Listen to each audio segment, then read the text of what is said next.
The first thing I did after waking up was pour scorching hot oil onto my own leg. Then I grabbed scissors and cut my long hair short. Because in my previous life during the award ceremony, a woman suddenly rushed onto the stage, accusing me of stealing her husband. Everyone present despised me, and I was brutally killed on the spot. I never expected that when I opened my eyes again, I had been reborn to the night before the awards. At that moment, I remembered my past life, when my distant younger sister suddenly came to toast me. After I finished the drink, I lost consciousness. Now I understood. That glass of wine was the beginning of the trap. When my sister offered me another drink again, I raised my hand and splashed it on her. But she brought another glass, saying it was specially prepared by our mother. I immediately became alert and pushed the glass back to prevent her from pulling any more tricks. I needed a perfect alibi. At that moment, my mother brought me a family heirloom jade bracelet. I suddenly remembered that in my previous life my mother had unexpectedly gone to the hospital, which was why no one spoke up for me. This time, as long as I stayed with my mother, I would have a witness. But I still felt it was not secure enough.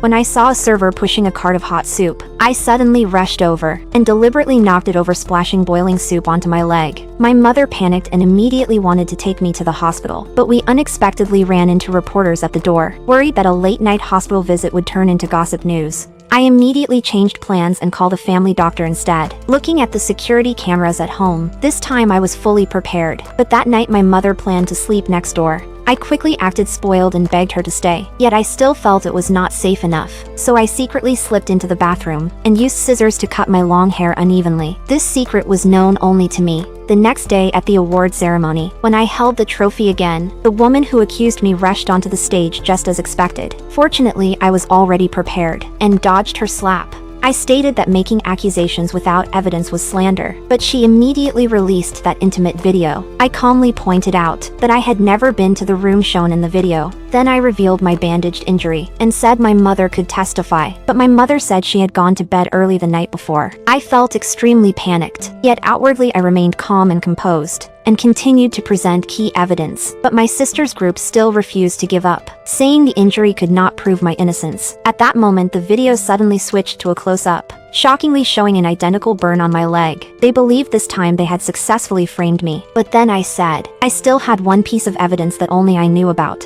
I took off my hat and revealed my short hair. My sister was completely shocked.